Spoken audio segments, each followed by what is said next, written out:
আল্লাহর রাস্তায় কোনো খাবার দান করলেন আপনি অনেক পরিমাণে, এটার চাইতে উত্তম হলো আপনার সন্তানকে আপনি আদব শিখান, শিষ্টাচার শিখান। বাবা মায়ের উচিত শিশুকালেই বাচ্চাকে আদব শিক্ষা দেওয়া। বাচ্চা কিভাবে কথা বলবে, কার সাথে কেমন আচরণ করবে, কিভাবে খাবে, তার পোশাক পরিচ্ছদ বা কেমন হবে, এই সকল বিষয়ের আদব শেখাতে হবে শিশুকালেই। আমরা বাচ্চাদের আদব শিক্ষা আরো সহজ করতে নিয়ে এসেছি শিশুদের আদব সিরিজ। এই সিরিজের মাধ্যমে বাবা মা নিজেও যেমন নতুন নতুন বিষয় জানতে পারবে, তেমনি তা বাচ্চাকে শেখাতে পারবে। শিশুদের আদব সিরিজে রয়েছে মোট 10টি বই। বইগুলো হলো কথা বলার আদব, সাক্ষাৎ করার আদব, পড়াশোনা করার আদব, খেলাধুলা করার আদব, খাবার খাওয়ার আদব, ঘুমানোর আদব, রাস্তায় চলাচলের আদব, পোশাক পরার আদব, পবিত্রতা অর্জন করার আদব ও ইবাদত করার আদব।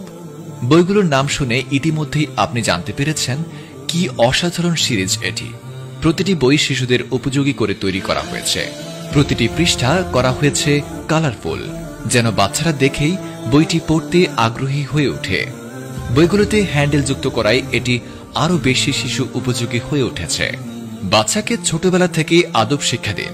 সে বড় হয়ে যেমন মানুষের মতো মানুষ হবে, তেমনি বাবা মার প্রতি হবে যত্নশীল ও শ্রদ্ধাশীল। বইগুলো পেতে এখনই অর্ডার করুন।